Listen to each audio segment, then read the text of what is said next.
Talakayang Bayan. Masusing pag-uusapan ang mga programa at proyekto ng bayan. Talakayang Bayan. Ilalahad ang mga plano at direktiba ng pamahalaan. Pag-aaralan ang bawat anggulo ng sitwasyon. Lilinawin ang bawat issue. Magbibigay ng matalino at makabuluhang talakayan. Talakayang Bayan.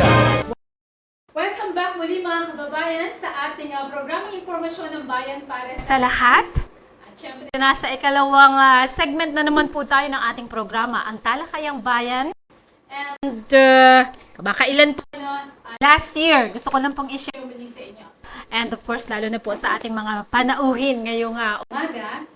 At nakaraang taon po, ang ating mga pinapanayam ay ang mga sangguniang bayan and of course, ang mga head of offices. And early this year, ang ating punong bayan and of course, ang ating na ikalawang punong bayan.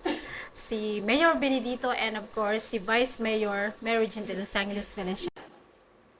And tuloy-tuloy po tayo sa pakikipagpanayam sa ating mga punong barangay. And of course, SK Chairman po ng 18 barangay ng bayan ng Briggs Point.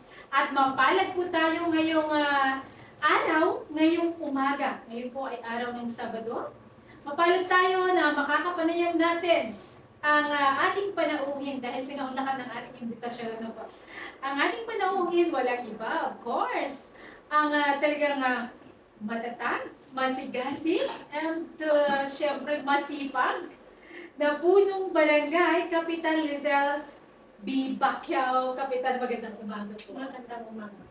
Ayan, and of course, ang ating SK Chairman na talagang jolly-jolly din. Kanina pa ito at masaya kaming nagtutoast ng masarap na coffee. Ayan ang ating SK Chairman, Sir John Allen A. Miswari. Sir, isang magandang umaga. Ba't ang ganda-ganda ng ngiti mo, sir? Alright, tuloy-tuloy tayo mga kababayan. Tuloy po tayo sa ating katanungan. Ano po, para sa ating mga panauhin ngayong umaga. Kap, baka pwede niyo po kaming bigyan ng kaunting background tungkol po sa barangay Mainit. And of course, saan po ito? Mahigit kumulang ilan po ang population at ano po ang pangunahing pinagkakakitaan? Ang barangay Mainit po ay nakilala po siya dahil po sa hot spring. Hot spring po. At ang barangay Mainit po ay nasa kalagitnaan ng barangay Imunod at ng barangay Aribomos. At ang population po ng barangay Mainit ay nasa 4,078. Sa pinagkakakitaan ng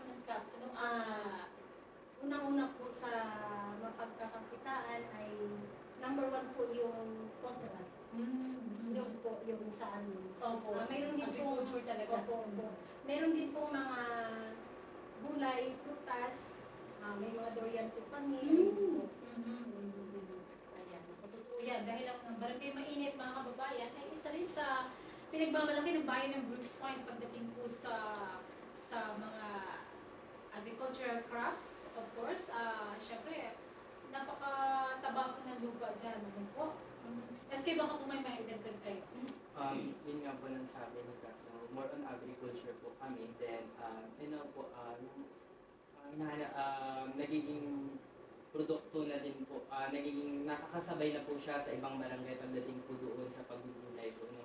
Nagkakaroon na po ng mga organization na pumapasok para matulungan po doon para sa mas produktibong pang-kabuhayan po sa barangay namin. Ang galing. And pagdating naman po sa mga maipagmamalaki o masabi natin lakas ng isang barangay, pag sinabing mainit, ano po ang lakas ng barangay Mainit? Malakas po barangay Mainit. Sa akin po, para sa akin. Una po talaga sa akin, ang lakas po ay yung Panginoon po. Pangalawa, yung mga constituents ko na patuloy na sumusuporta sa lahat po ng mga programa sa barangay. Ayan nga. Nakakatuwa. No? Kasi ang barangay Mainit, talaga may pagkakaisa. Ano so? SK, baka may gusto kayong sabihin.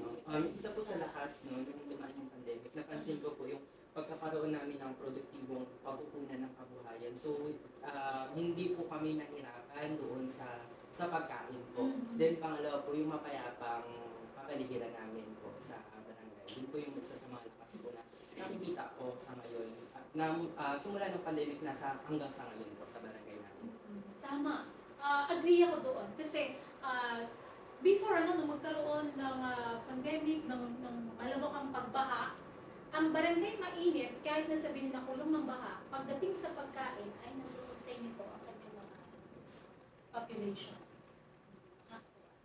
And syempre po, sa bawat barangay ay meron po tayong, pag sinabi natin mayroong lakas, meron din pong mga pangangailangan o challenges.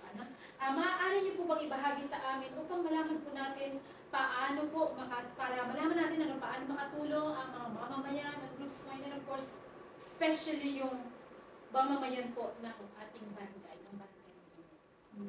Sa akin po yung challenge sa Barangay Mainit ay yung doon po sa pagpapatupad sa solid waste management. Kasi sa mga kabarangay ko po, kahit alam naman na mayroon tayong mga basurahan, ang hirap pa rin talaga sumunod pagdating.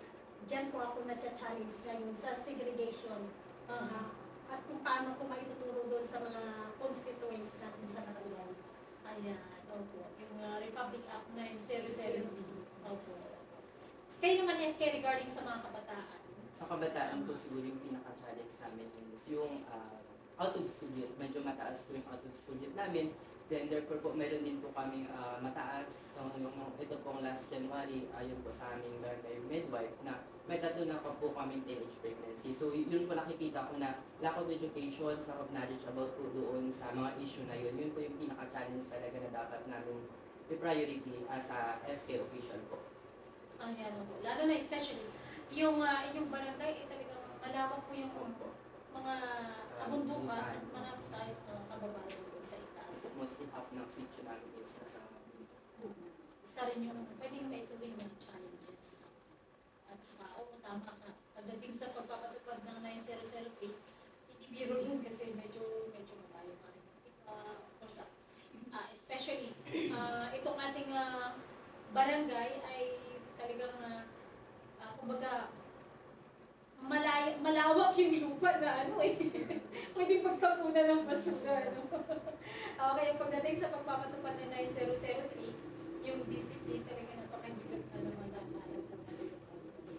Ayan. Kap, ano naman po ang inyong mga plano, prioridad ng programa o hakbang upang mas mapalago pa po ang barangay Mainit? Sa akin po, yung prioridad ay pinaka, ay yung farm to market po.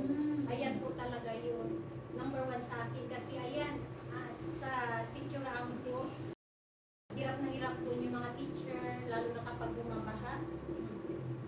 Pag alam nilang dumidiin na, uuwi na sila kasi pag kunting ulan lang, bumabaha na po siya. Ayan po yung pinaka number 1. Natutubad po. Opo. At saka para na rin po dun sa mga nagtatabo na may dala ng kanilang mga produkto para hindi po sila mahirapan pagbaba. Ayun po talaga yung number 1 sa akin. Farm to market. Maganda yan, Kap, dahil malaki ang may tutulong yan sa ating mga kababayan. Hindi lang sa barangay Mainit, pati po dito sa bayan ng Brooks Point, sa mga mayroong bayan ng Brooks Point. Dahil through that, pwede nating maparating yung mga produkto na nagaling sa barangay Mainit dito po. And of course, pag galing doon, so lagi mas mura po ang mga produkto ng gulay, o ano pa man yan. Kasi di ba po yung nangyayari kasi yung bumibili ng mga gulay doon, kung sino rin yung mga pumupunta ng bayan doon, taga Mainit rin mismo yung bumibili. Kaya nabibili lang din nila ng, halimbawa dito sa Mainit ay bibilhin na lang ng 10. Tapos pagdating sa bayan, Mahal na. mas mahal. Ganun yung nangyayari. Opo, talaga. Sa inyo naman, SK, bilang isang kuya ng mga kabataan, o panganay sa mga kabataan po sa inyong barangay, ano po yung mga prioridad na plano ninyo para po mas mapalago pa yung mga pagdating sa lahat ng aspeto ng mga kabataan sa inyong barangay? kami po sa SK, no, sa Office of the Sangguniang Kabataan ng Barangay and kasama ko yung council. Lagi po namin inuuna yung health and wellness program po na doon po. Kaya nasabi ko kanina, napaka-challenges po ng doon sa reproductive health. Mataas po yung teenage pregnancy namin. Tsaka yung tutukan po namin yung mental health. Then yung pangalawa po is yung civic engagement and social responsibilities. So civic engagement po, gusto namin na iparamdam sa kanila na hindi lang tayo basta makabataan. Kabataan tayo na may pakinabang doon sa mga mamamayan o doon sa ating nasasakupan. Ganun din po doon sa may social responsibility. Pagbibigay, dapat magtulungan yun na iparamdam namin na maging inspirasyon doon sa bawat isang kabataan. And lastly po, yung youth empowerment namin tsaka livelihood training kasi po medyo mataas din po yung out of school youth namin. So naisipan po namin na bakit po hindi namin sila bigyan ng livelihood training, ang mga skills training po para sa kanila. Doon po naman sa youth empowerment, mas papataasin po namin yung engagement nila, no, na doon po na makilahok sa pagpaplano. Isama po namin sila sa pagpaplano. Ano po yung gusto nilang gawin ng SK? Kami lang po yung mag-implement, sila po yung magbibigay sa amin. Anong gusto ninyo para sa inyo? Ganun po yung mga. Dahil yung sa sports naman po, mas papalakasin namin kasi po kami po yung isa sa nagbibigay ng mataas na puntos pagdating sa provincial meet at Mimaropa, yung aming Arnis po. So yun po, mas papalakasin po namin yung mga sports and development po namin. Galing, oo. Last time, nabalitaan natin nga po natin na Arnes and Wushu. Yes. Oo, hi kay Prilin Joy sa Tulahan. Dahil umabot na ng Puerto Princesa, ang kailang pakikipaglaban, Yes, yung yes. pakikipaglaban. Last December po yan. At panalo. Opo. Oh, wow. Congratulations po. Sa amin din. Siyempre sa inyo, Kap. Sa inyo suporta din sa mga kabataan. At nakakatuwa po na yung mga kabataan pa lamang ay nai-involve na natin sila sa mga ganong gawain. Especially po yung plano nyo, katulad po yung plano nyo kanina, ay through that, yung mga kabataan ay matututo na magkaroon ng long-term na pangarap at solution para sa kanilang future. Ano po? Ayan. So, tuloy-tuloy tayo mga kababayan. Napakaganda po ng ating talakayan. Ano naman po ang inyong mga hakbang upang o prioridad na program po para yung ating mga constituents o yung ating mga yung komunidad po ng inyong barangay ay magkaroon ng pakikilahok sa mga programa ng barangay. Siguro po sa pamamagitan ng consultation sa kanila. Ayun po. Maganda. Ang sagot ni Kap is consultation. Maiksing sagot pero malaman. Oo, kasi alam natin na kapag nagkaroon pag sinabing consultation, nandoon yung communication, malalaman natin kung ano yung sitwasyon nila at ano yung gusto nila. Oo, napakaganda. Sa inyo naman, SK, regarding ko sa kabataan? Same po doon kay Kap. Mhm. Doon po for consultation, to consult po namin. Kaya na po sinabi kanina na magiging bahagi po sila ng pagpaplano ng SK. Baga, yung critical po, kami lang mag-implement, sila po yung mag-decision kung anong gusto nila. And hakbang naman po upang mapanatili. Ano po yung mga hakbang na sinasagawa ninyo? Pwede nyo bang i-share sa amin para mapanatili po yung seguridad ng mga residente po ng Barangay Mainit sa inyo? Siguro po sa pakikinig na kanilang mga hinahin. Ayun po. Sa pakikinig na kanilang mga hinahin sa mga kabarangay. Ayan. Maganda rin yun kasi at least nalalaman natin kung paano natin may papasok at ano ba yung pangangailangan nila may ibibigay natin. Maganda yun. Yung communication sa pamamagitan po ng pakikinig ng hinahin. Sa inyo naman, SK, regarding sa mga kabataan, ano po yung inyong mga sinasagawang hakbang o mga plano pa para mapanatili po ang security or seguridad po pagdating po sa mga kabataan, lalo na katulad yan, mayroon tayong narinig sa inyo na talagang mataas po ngayon ang teenage pregnancy maging sa inyong barangay. So, para mas mapanatili po, we're planning po na makipag-partnership sa mga NGOs to help us naman po talaga na para mas secure yung security at mas maayos namin yung pamumuhay ng kabataan. Then, siyempre sa mga government agency po, kaya ng PNP, kaya ng mga PNP, ng Pilipinas sa atin, doon po sa security, na Kasi ang nangyayari po, medyo din po kami, no? Ang nangyayari po, syempre, medyo vulnerable po kami doon sa surgency na ng aming barangay. So, ipakilala din na nais namin tulungan sila na makilala na hindi natin sila kalaban. At hindi natin kailangan ng tawag doon po. Parang hindi kailangan ng dahas na maiparating yung ating hinaing. Pwede niyo po kaming lapitan sa aming opisina, kahit po sa akin naman sa kabataan po, pwede silang maglapit. Hindi po na kailangan laging may lakas. Yun po yung ipapakita namin sa kanila. Yun po. Ayan, thank you so much, SK, and of course, Kapitan. Sa ngayon po ay maaari niyo po bang ilarawan sa ating mga tagapakinig ang partnership po between po sa barangay and of course sa lokal pamahalaan ng bayan ng Busto. Sa partnership, wala naman ito yung problema.